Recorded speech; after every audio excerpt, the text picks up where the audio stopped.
Hello, everyone. Welcome. Rabbi Abe here. If you've never seen my channel or any of my videos before, I am a Kabbalah teacher, student, teacher, lecturer. I've taught all over the world the wisdom of the Kabbalah. I started learning in 1987, this wisdom. I want to give you a little bit of my background because I'll tell you something. Religion? No way. Now, you see me over here sitting with this kippah, as it's called in Hebrew, and I called myself a rabbi. Well, for starters, rabbi simply means a teacher. It doesn't mean someone who is, holier necessarily. And what does the word holy even mean?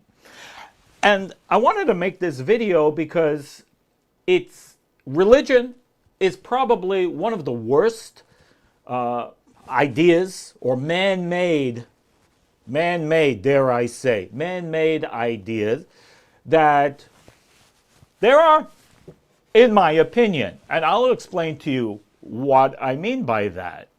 Because religion doesn't necessarily have anything to do with God, if we understand the concept of God. You can be spiritual and not religious. You can be religious and not at all spiritual. You can be both, but then we need to understand what religion actually is. And why are there so many? Which is the right one? Do we have an answer to that question? Oh, I'll tell you. Which is the right religion? So, I want to go back into the teachings, and I'll start off with the idea of the difference between religion and spirituality. Again, in my opinion, but also according to the study of the Kabbalah. What is the study of the Kabbalah? Everything. It's the study of consciousness. It's the study of how things work. It's the study of understanding the nature of God, the Creator, and how we interact in this world with that. And that's, of course, what my channel is about. Many of you who watch, you understand more about that. But if you're new, and you're not exactly settled or at peace, or you don't exactly know where to put yourself or where you belong, because I have hundreds of people that are always asking me this question. And I think to prove it, if you read any of the comments on my channel, okay, there are thousands of comments over there, invariably you will see something to the effect of, well, I'm a Christian, but I love your teachings and I love what you have to say. I'm a Muslim, and we believe many of the same things as well. Or, I'm an atheist, but I really found your channel interesting, and I've gotten so much out of the things that you say. Now, I don't say this to toot my horn. Nothing I say belongs to me. Understand that, okay? I merely explain some of the basic ideas of the Kabbalah. Yes, there are deeper levels of teachings, and I do that with people as well on a one-on-one basis in my soul coaching.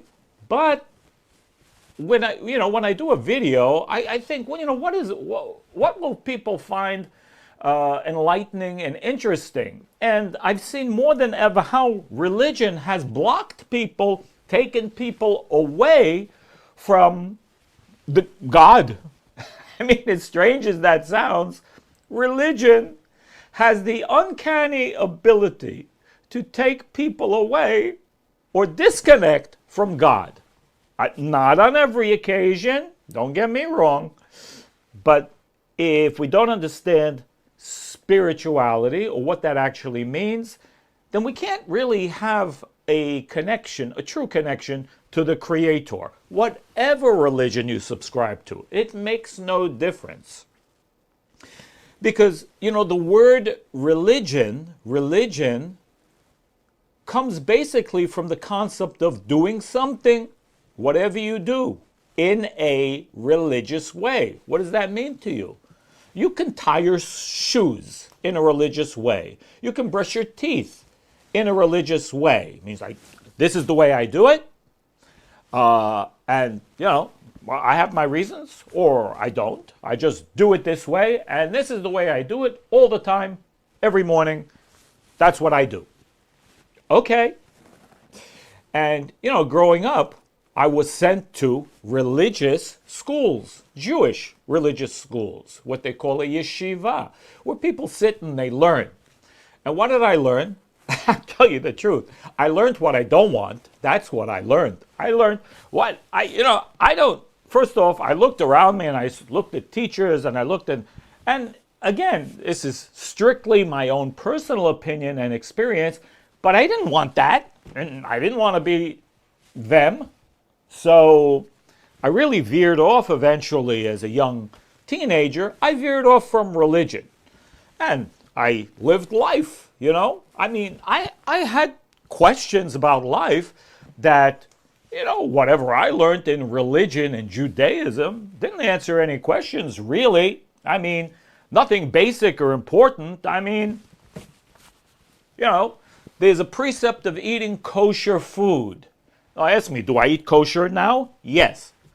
But when I was a young teenager, I was asking, what if there is indeed a God, and this is a precept of the Torah, and God is all-powerful, all-knowing, and there's so much problem, chaos, lack in the world, why does God care? Why should he care? What Abe is eating, let Abe eat whatever the heck he wants to eat. And therefore, I did. And I was one time in a delicatessen, and I was getting myself a sandwich, which was ham, Virginia ham, and Swiss cheese with lots of mayo, olive oil. I mean, I put everything under the sun over there. The first time, I decided, you know what? I'm going to go off the boat, and I'm going to stray, and I'm just going to eat this sandwich, and I'm going to enjoy it. And that's what I did. And guess what happened to me? Nothing. I mean, I was waiting for the lightning. God, you're going to strike me down now, probably, because I know I'm not allowed to do this. But I'm going to do it anyway, because I didn't see the point. And the truth of the matter is, I was a little bit disappointed that there was no lightning. I began to have more questions. I mean, why have I been wasting time all this time? I should do whatever I want. And it wasn't until many years later, probably about at that time, 1987, I guess you're going to do the arithmetic. I was about 28 years old at the time, and I found my first Kabbalah book. And I'll spare you the details, but it was from there that I met my teacher, who was, I would say 1 in a million, at least from my perspective. And I started to learn. And I learned the truth of the matter is there really is no religion. Are there tools? Yeah. Every religion, and why are there so many different ones? Which is the right one? But every religion, whether it's Judaism, Christianity, Islam, Buddhism, I don't know if we'd call it a religion, but it's definitely a teaching, a spiritual teaching, and so on. There are many teachings that fall in between those. Each one has its tools, whether they're spiritual tools, physical tools, certain things you need to do at a particular time, and probably many things not to do that you shouldn't do or not allowed to do. The Bible has 10 commandments, which is more or less universal. I mean, not that everyone necessarily adheres to those things, but it's probably a good idea not to murder. Well, that's one of the things. It's probably not a good idea to steal, though, very often we might be stealing, whether it's physically or energetically, emotionally. We do tend to steal every now and then, We can steal an idea. We can steal emotions. Anyway, that's another conversation. But, and not to covet and whatever's written over there in those 10 things, you can look it up if you don't know them yourself. But are they commandments? Who commanded them? And the answer, and I know some of you are going to check me and dispute this, and you're going to be angry in the comments, and you're going to say, no, it's God, and you have to obey whatever God says. Really? No, you don't. You don't have to obey anything. God is not one to obey, and I'll explain why. God doesn't desire that you obey because you're not a slave. You're not a robot. Or you shouldn't be, because if you are, there's something wrong in that formula. Why? Because God or the Creator, or whatever name, moniker we give God, is not waiting for us to make a mistake or think, aha, you stole, aha, you judged someone, aha, you were jealous of what someone else has. No. In fact, it couldn't be further from the truth. Can there be consequences of our actions? Oh yes, absolutely.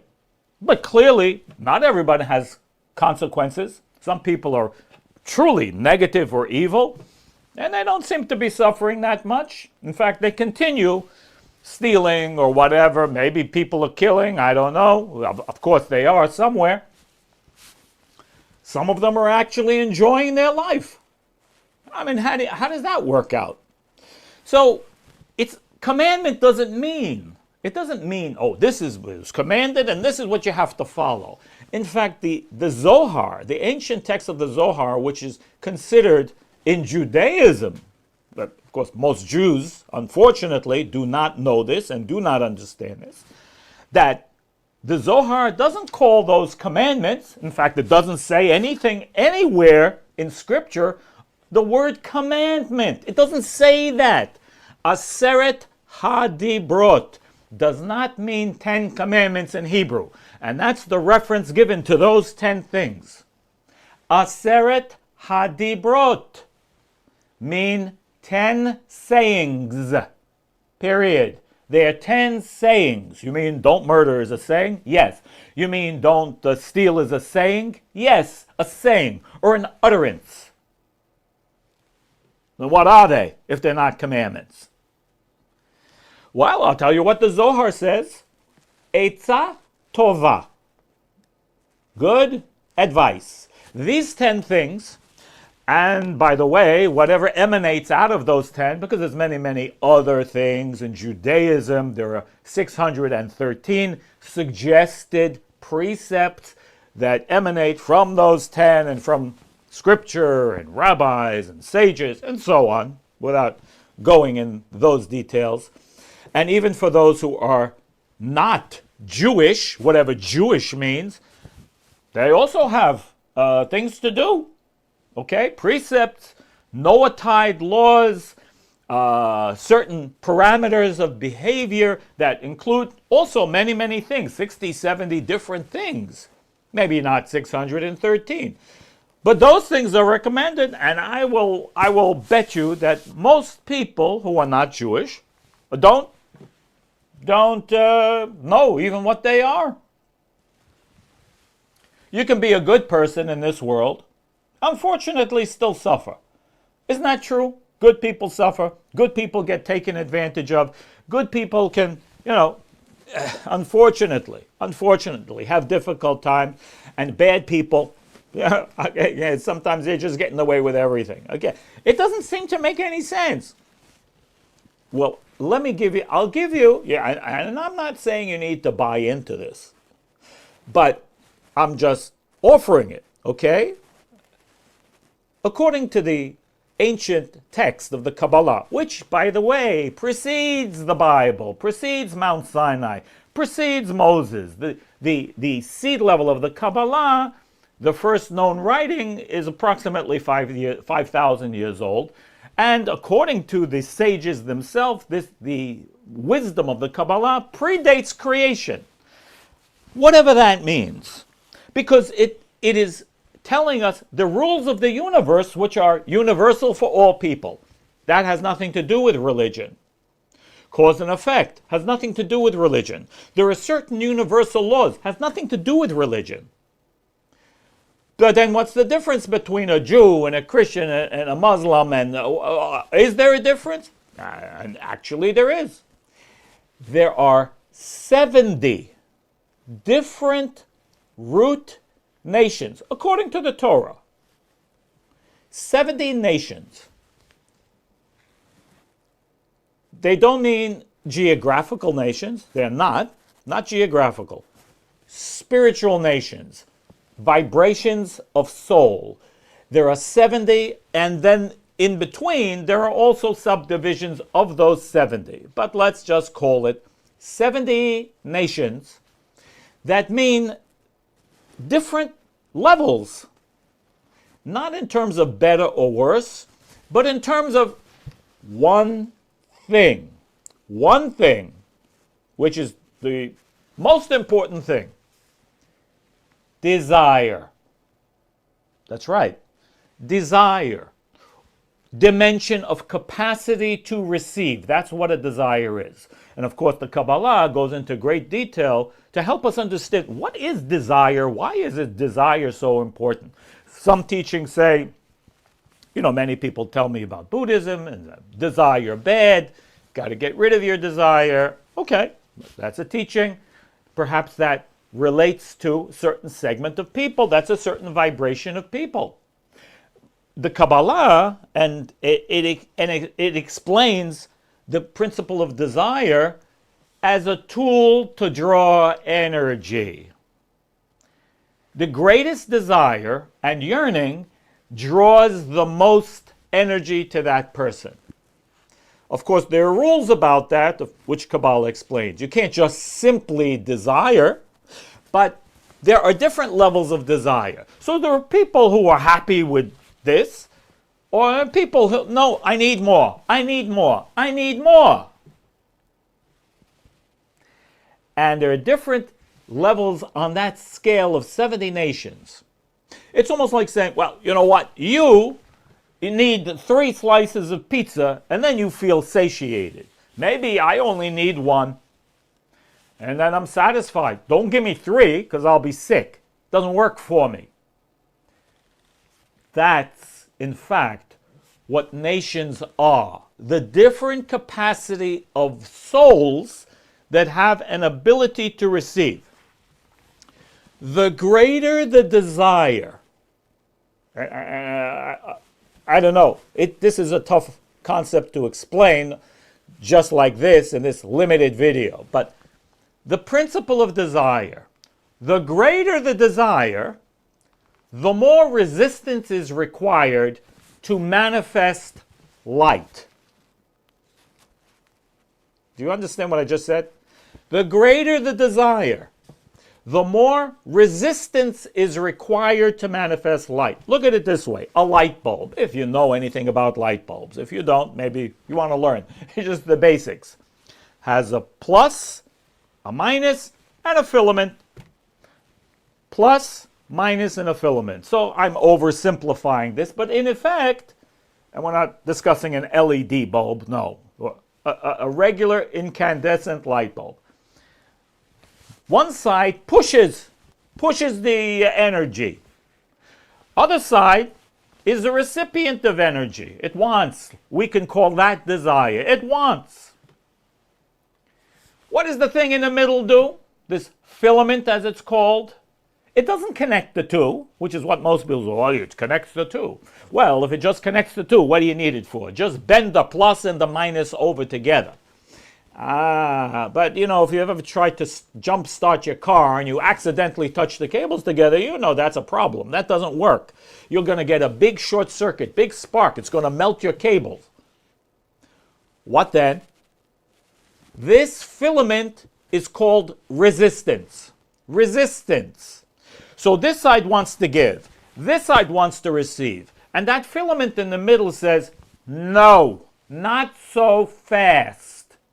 You can't come in. You know what? That's when the light goes on. It's almost like, in high school, the girls, at least high school I remember, the girls would play hard to get. A boy would come and say, I want to go out with you. And she says, go away. So what happens? Go away. Well, he only comes back more. He tries a little harder. Because she doesn't want to be, too easy. She wants to play hard to get. But then it expands desire. That's a cosmic principle. This is not a Jewish principle or a Christian principle. This is an energetic principle of how energy operates. So the more current, more resistance, more desire, more resistance is required. Or not, there's a short circuit. And short circuits are not good. Not in life, not anywhere. I'm giving you a different kind of an explanation because in reality, what is the difference between religion and spirituality? I'll tell you what the Kabbalah explains. Whether you take it on, you understand it, you don't, it's okay, but I gotta explain it. The Kabbalah explains that God, or whatever it is that we refer to as God, we don't really know what God really means. What we do know is there is an endless emanation of light, of beneficence, that wants to fulfill us more than we can imagine. An endless emanation of beneficence at every level. Abundance, health, wealth, love, all of it, beyond what we can imagine and beyond whatever we can desire. That creator, light, whatever name we give it, and there are different levels, that's why there are different names.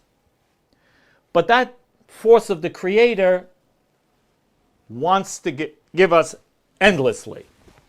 Well, what's the problem? And I've explained this in other videos. We don't know how to receive it. We're a poor receiver. We can be very poor receivers. Whatever religion you are, you can be a poor receiver. You see, the tools of religion were just that. They're tools. What do you do with a tool? You use it to assist you towards a means. They're a means. They're not the end. They're a means to a goal. If someone gives you a hammer and says, build a house, well, show me how. But the hammer is to facilitate the building of the house. The screwdriver, whatever. You buy something from IKEA. You need certain tools to put the thing together, right? That's what tools are. Tools are not for the sake of the tools themselves. See, I use a hammer, and I use a screwdriver, and I'm a good person. No! That's what I came to understand about kosher food. Kosher food is not for God. Kosher food doesn't make you a better person. No, but there's a certain vibration, without going into the details, I think I have a video about it, that this food, which whatever we call kosher, merely can support the spiritual goal that I have. Meaning, if I want to overcome my selfish desire, I need willpower. For me, since I have a great desire, this other food, which might be called not kosher, it can interrupt. It can weaken me. It can introduce even maybe some negative souls because there's a reincarnation process and so on. Again, don't want to go into that. Sorry. But so kosher food doesn't mean it's better. It doesn't even mean that it's healthier. Not necessarily. You can eat falafel, cooked in oil, which has been sitting there, canola oil. I'll be talking about that in our new course about food and sex and other things. It might be kosher, but it's certainly not healthy. So kosher doesn't mean better food or healthier food. It simply means that this food contains a vibration. It won't get in the way, and it could be supportive of your strength, your willpower to do your spiritual work. Well, what is that spiritual work? That's always going to be the question. What is that spiritual work? Performing religion? No, the tools of whatever religion you happen to, vibrate with, if you do, and if you don't, that's okay too. But those tools were meant for that particular soul who resonates with that, whatever religion you were born under, and even if none of it resonates with you. But they were meant for tools to facilitate spiritual work, not as a means to an end. They are not the goal. The spiritual work is always going to be a goal. What is spiritual work? Overcoming selfish desire, in whichever way. Spiritual work could be overcoming procrastination. As simple as that.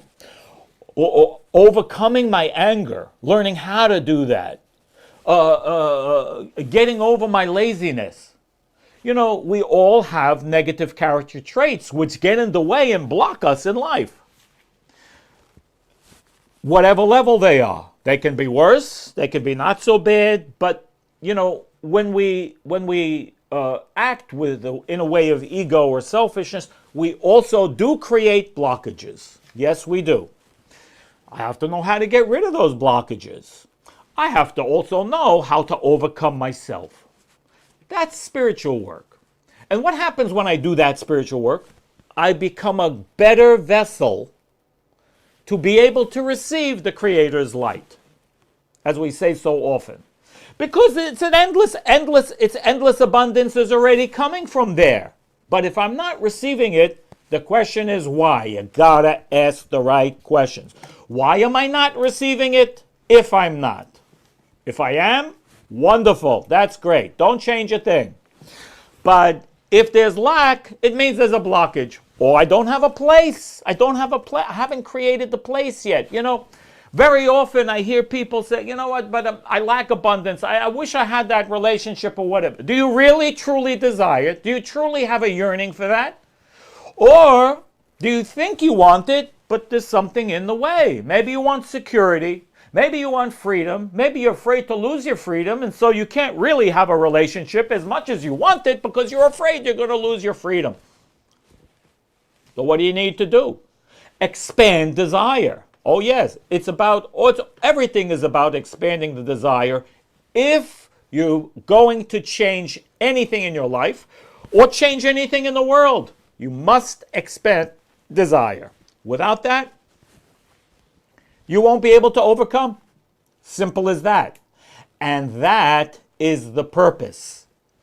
99% of our work is to overcome ourself in whichever respect. The selfish part of ourself, the ego part of ourself, the pride, perhaps, part of ourself. What of religion? Well, religions are simply tools to help us do that. They can be very powerful tools, but if you don't have the spiritual consciousness, powerful tools that can draw energy, maybe aren't creating positivity. Listen, you can be a robot and perform religion. It doesn't mean necessarily that you have a consciousness along with that. You don't necessarily have a direction that you want it to go. And this, our mind, our consciousness, our thoughts, that is the director. And we need to learn how to use it. Be blessed, guys. It's a pleasure to talk to you. And I'll see you very soon on the next video. All the best. All the best. Many blessings.